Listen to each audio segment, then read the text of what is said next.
E aí, conta pra mim como é que tá a vida? Como estão as expectativas para as provas, para tudo aí? Vá contando. Que hoje a gente vai falar sobre vida aqui no Puxa Língua. É porque a questão que nós vamos corrigir hoje, questão do Enem que nós vamos fazer análise, correção e interpretação, fala sobre vida. E a vida do nosso personagem, ó, tá meio complicadinha. Você vai entender daqui a pouco, mas por enquanto eu já peço para quê? Para você se inscrever no canal e acompanhar nossas redes sociais, que tem sempre coisa boa para você em tudo quanto é lugar que tem o nome Puxa Língua. Agora vamos ver qual que é a questão de hoje. Chega na vibe. Tá aí para você, hoje nós vamos corrigir, analisar a questão número 12 do Enem 2020 digital. Ela é 12 na prova azul, obviamente, que é o caderno número 1, a gente acompanha pelo caderno 1. Na prova amarela é a 26, na prova branca é a 43 e na prova rosa é a 37. Vamos ver qual é a questão de hoje, tá aí para você. Ponto morto! Muito. O texto é bem legal, gostei muito desse texto. Olha só o que diz o texto. A minha primeira mulher se divorciou do terceiro marido. A minha segunda mulher acabou se casando com a melhor amiga dela. A terceira seria a quarta? Fica pensando. A terceira detesta os filhos do meu primeiro casamento. Estes, por sua vez, os filhos, não suportam os filhos do terceiro casamento da minha primeira mulher. Pera.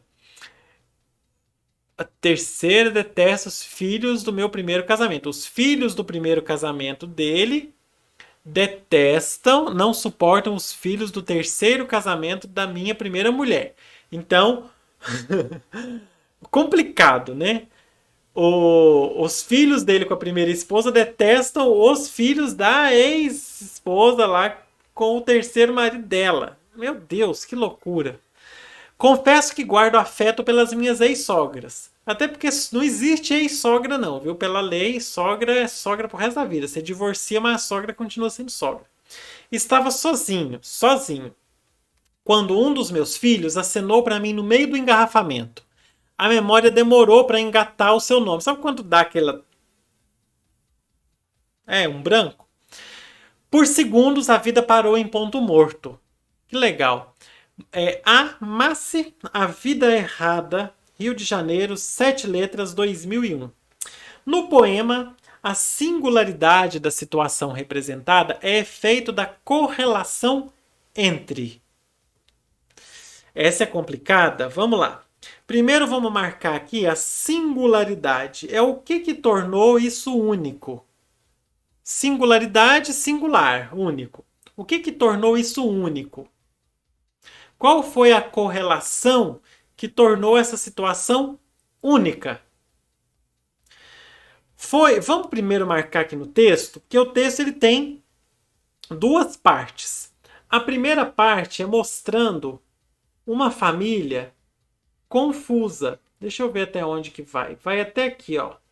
Confesso que guardo afeto pelas minhas ex-sogras. Essa primeira parte do texto vai falar sobre uma família confusa. A segunda parte do texto vai falar sobre o cotidiano na cidade. Opa, não precisava ser tanto assim não, Brasil. Deixa eu fazer o seguinte, eu vou fazer um quadradão e esse quadradão eu divido no meio depois. Então, a primeira parte toda é falando sobre a família. A segunda parte é falando sobre o contexto urbano. Olha lá a segunda parte. Estava sozinho quando um dos meus filhos me acenou no meio do engarrafamento. A memória demorou para engatar seu nome. Por segundos a vida parou em ponto morto. Vamos ver. Já aí a gente já consegue ver que ele está correlacionando duas coisas, não é? Já que a gente tem dois focos no texto. O primeiro foco na família confusa e o segundo foco no engarrafamento, na questão urbana, naquela loucura toda que é na cidade. Vamos ver então o que as nossas respostas trazem para a gente aí. A singularidade da situação é efeito da correlação entre a dissipação das identidades e a circulação de sujeitos anônimos. A dissipação das identidades.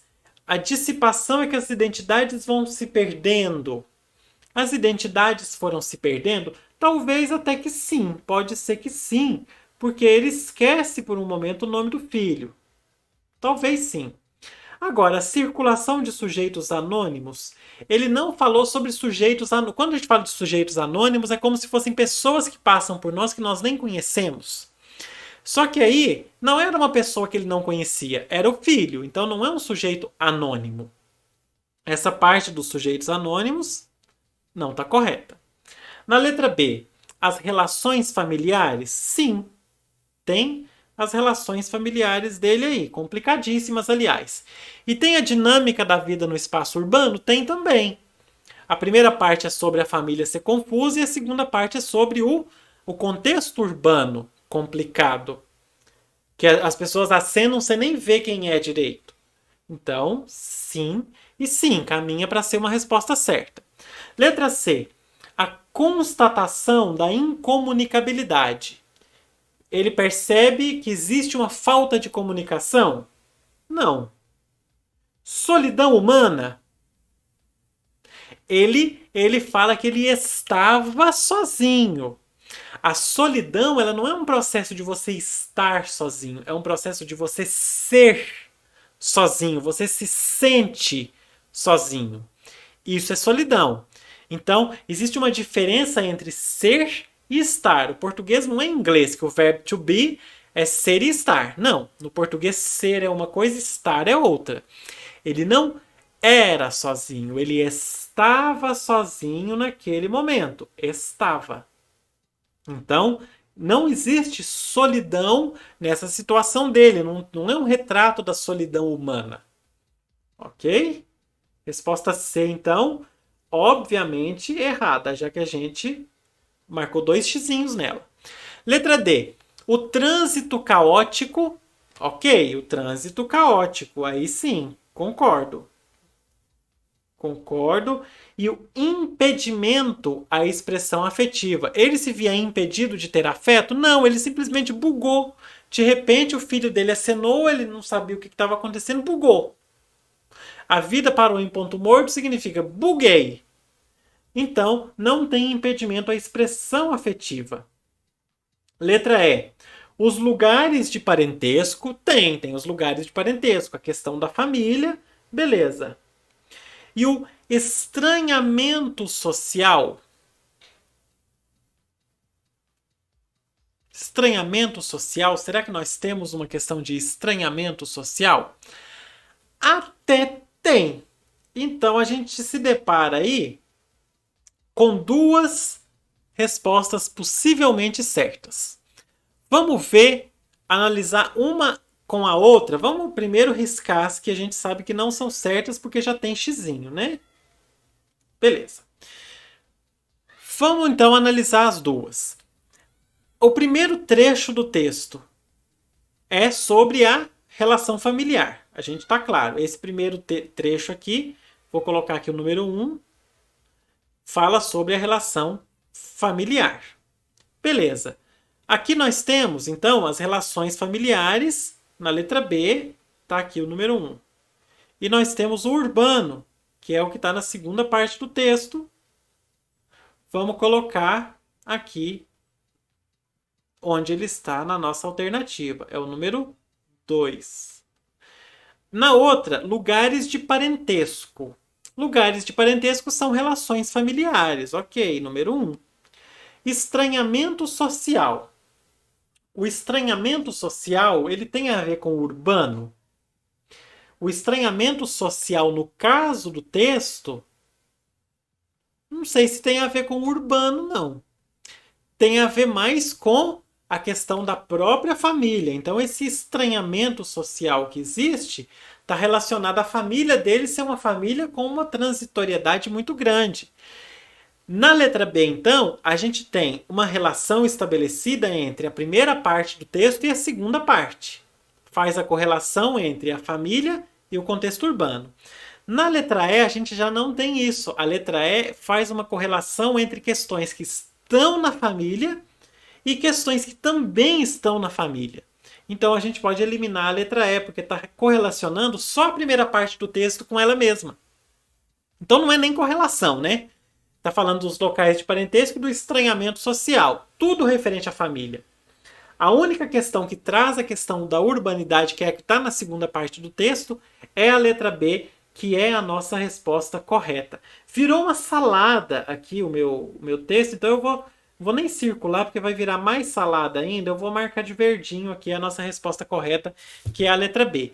Essa é uma questão difícil. E numa prova fácil, como é a prova, como foi essa prova do Enem 2020 digital, acertar uma questão difícil é muito importante. Então, sempre faça essas análises observando o que você pode segurar do texto, né? Para você perceber, essa parte do texto está relacionada com isso, essa outra parte já é urbana, essa parte é família, essa outra parte é escola, essa outra parte é igreja. Vai tentando fazer isso na medida do que você conseguir. Eu sei que é difícil, o tempo é curto, mas na medida do que você conseguir, isso pode te ajudar demais. Bora finalizar. Espero que você tenha gostado. Conta aí pra mim nos comentários se você acertou essa prova, se você fez a prova em casa mesmo para poder treinar, ou se você fez o Enem digital. De qualquer forma, me conta se você acertou essa questão e o que você pensou quando você fez a sua análise aí, tá bom? Deixa aí nos comentários pra mim. Um beijo pra você. A gente volta sempre com questão aqui, com aula de redação, aula de gramática, interpretação de texto, correção de questão do Enem, muita coisa, tá bom? Fica sempre com a gente aí, não deixa de se inscrever, que inscrever ajuda muito e recomenda também para outras pessoas. Você com certeza conhece mais gente que está estudando para o Enem. Recomendo o Puxa-Língua para essas pessoas. Eu tenho certeza que todo mundo vai gostar. Aqui a gente é feliz, então todo mundo gosta de gente que corrige as coisas assim, animado. Eu já estou enchendo minha própria bola. Tchau!